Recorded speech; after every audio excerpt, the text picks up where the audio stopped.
Halo semuanya, selamat datang kembali di pembahasan kita kali ini. Oke, mari kita langsung bedah ceritanya ya. Gini, kalau dengar nama Bapak Pendidikan Nasional kita, apa sih yang pertama kali terlintas di kepala kalian? Pasti kebayangnya sosok guru yang tenang, bersahaja, dan sabar banget ya kan? Nah, siap-siap aja, karena kita bakal bongkar sebuah kejutan besar. Ternyata, di balik sosok pahlawan tanpa tanda jasa yang sering kita kenang itu, beliau punya masa lalu yang benar-benar berapi-api, radikal, dan pastinya luar biasa berani. Bagian 1, bukan sekedar Bapak Pendidikan, sang pemberontak yang tersembunyi. Mari kita patahkan narasi tunggal tentang sosok guru yang teduh ini. Jauh sebelum beliau menggagas filosofi pendidikan yang jadi tulang punggung sekolah kita sekarang, beliau ini aslinya aktivis garis keras loh. Dan ini bagian yang menurut saya paling gila. Beliau kan terlahir dengan nama Raden Mas Suwardi Surjaningrat. Gelar Raden Mas ini jelas bukan gelar main-main ya, ini status kebangsawanan yang otomatis ngasih keistimewaan luar biasa di tengah era kolonial yang saat itu super diskriminatif. Tapi, tahu gak, beliau dengan sadar dan ikhlas ngelepas jubah kebangsawanannya itu, lengkap dengan segala kenyamanannya. Kenapa coba? Biar beliau bisa turun langsung, berbaur tanpa sekat, dan benar-benar melebur sama rakyat jelata sebagai Ki Hajar Dewantara.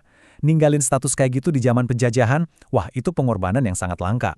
Nah, ceritanya sendiri bermula dari satu detail sejarah yang lumayan menyentuh. Waktu masih bayi, beliau ini lahir dengan kondisi fisik yang bisa dibilang sangat ringkih. Saking ringkihnya, beliau sampai dikasih julukan masa kecil yang terdengar lucu dan menggemaskan. Kontras banget kan sama takdir besarnya nanti? Tapi, sahabat dari ayah beliau rupanya ngelihat sesuatu yang jauh melampaui fisiknya aja. Beliau meramalkan kalau tubuh yang kecil ini justru jadi penanda kalau bayi tersebut kelak bakal bawa pengaruh yang masif banget. Fisiknya mungkin kelihatan lemah, tapi jangan salah, kekuatan intelektualnya lagi bersiap buat mengguncang seisi Nusantara. Coba kita tarik mundur ke lini masa-masa mudanya, dan kalian bakal lihat betapa bergejolaknya perjalanan beliau. Jadi gini, sebagai pemuda bangsawan, awalnya beliau dapat keistimewaan buat sekolah dokter gratis di Batavia. Tapi, karena kesehatannya memburuk, beliau sampai nggak naik kelas dan beasiswanya langsung dicabut. Banyak yang curiga, jangan-jangan pencabutan beasiswa ini syarat motif politik, soalnya pemerintah Belanda emang udah mulai gerah sama beliau. Terus, apakah gagal jadi dokter bikin beliau nyerah? Ya jelas enggak dong. Kegagalan itu justru ibarat bahan bakar yang memicu transisinya. Dari situ, beliau langsung banting setir jadi aktivis radikal dan bahkan mendirikan partai politik. Masuk ke bagian 2, pena sebagai senjata utama. Pena lebih tajam dari pedang. Disinilah keberanian para pemuda pergerakan kita benar-benar diuji. Nah, apa yang paling menarik di sini adalah setelah gagal di kedokteran tadi, Suwardi nemuin kekuatan baru yang nggak kalah mematikan, kertas dan pena. Tulisan-tulisannya yang super tajam ini akhirnya nyatuin beliau sama Dr. Cipto dan Daus Dekker buat ngebangun 3 serangkai. Puncaknya tuh ada di kutipan ini, yang jujur aja ini mahakarya sarkasme jurnalistik banget.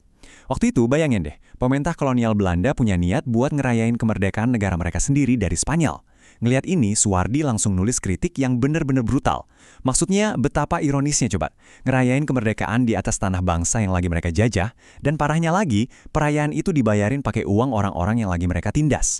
Lewat tulisan ini, beliau bener-bener jadiin pena sebagai senjata pamungkas buat ngehancurin ego pemerintah kolonial. Lanjut ke bagian 3, pengasingan yang membawa pencerahan.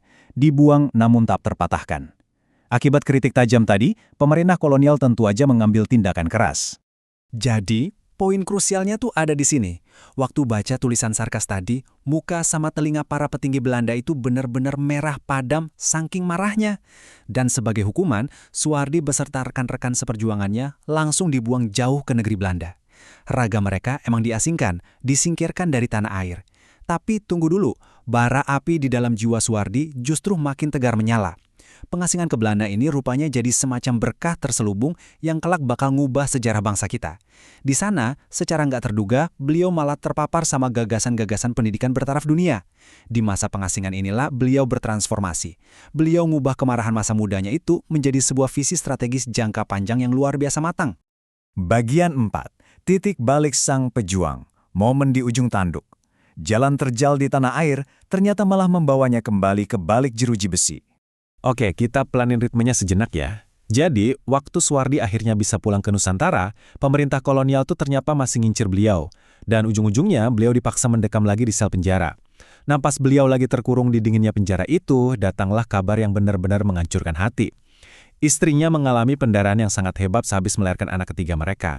Di tengah rasa gelisah, campur ketidakberdayaan yang luar biasa itu, terjadilah sebuah momen spiritual yang sangat mendalam. Sang istri yang kondisinya lagi bertarung nyawa, justru ngingetin Suwardi soal janjinya kepada sang guru. Sebuah janji buat mau mendidik kaumnya yang masih tertindas. Jadi keputusannya buat banting setir ke dunia pendidikan itu, ternyata bukan cuma strategi politik semata. Itu adalah sumpah personal yang sangat suci, yang diucapkan tepat pada titik paling gelap dalam hidupnya. Masuk ke bagian 5 pendidikan. Jalan menuju kemerdekaan sang senjata pamungkas. Pintu penjara akhirnya terbuka, dan ia bangkit dengan strategi yang sama sekali baru.